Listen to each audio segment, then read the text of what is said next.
छत्रपती संभाजीनगर महानगरपालिकेच्या निवडणुका विविध कारणांमुळे लांबणीवरती पडल्या असल्या तरी निवडणुका प्रभाग पद्धतीने होणार का की वॉर्ड पद्धतीने आणि किती वॉर्डचा एक प्रभाग असेल याविषयी वारंवार निर्णय बदलत आहे। आता राज्य सरकारने मुंबई वगळता राज्यातील सर्व महानगरपालिकांच्या निवडणुका 4 सदस्यीय प्रभाग रचनेनुसार घेण्याचा निर्णय घेतला आहे।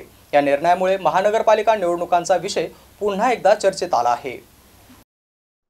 राज्यातील महानगरपालिकेच्या निवडणुका अनेक वर्षांपासून रखडल्या आहेत। आगामी लोकसभा आणि विधानसभा निवडणुकांनंतर महानगरपालिकेच्या निवडणुका होतील असा अंदाज बांधला जात आहे। शुक्रवारी मंत्रिमंडळाच्या बैठकीत मुंबई वगळता राज्यातील सर्व महानगरपालिकांच्या निवडणुका 4 सदस्यीय प्रभाग रचनेनुसार घेण्याचा निर्णय घेण्यात आला। या निर्णयामुळे महानगरपालिका निवडणुकांचा विषय पुन्हा एकदा चर्चेत आला आहे। प्रभागांचा आकार वाढणार असल्यामुळे उमेदवारांना प्रचार करताना नाकी नऊ येणार आहे। त्यासोबतच खर्च देखील वाढणार आहे। एका प्रभागात 4 उमेदवार असतील आणि त्यामुळे प्रचार करताना मोठ्या राजकीय पक्षांचा फायदा होईल, तर अपक्ष किंवा छोट्या पक्षांच्या उमेदवारांची दमछाक होण्याची शक्यता व्यक्त केली जात आहे। यापूर्वी छत्रपती संभाजीनगर महानगरपालिकेतील वॉर्डाची संख्या शासनाने 115 वरून 126 केली होती। त्यावेळी 3 सदस्यीय प्रभाग करण्याचा निर्णय झाला होता आणि त्यामुळे 42 प्रभाग तयार करण्यात आले होते। मात्र वाढीव वॉर्ड रद्द करण्यात आल्याने पुन्हा शहरातील वॉर्डांची संख्या 115 वरती आली आहे। आता 4 सदस्यीय प्रभाग पद्धतीने 28 प्रभाग होतील असा अंदाज बांधला जात आहे।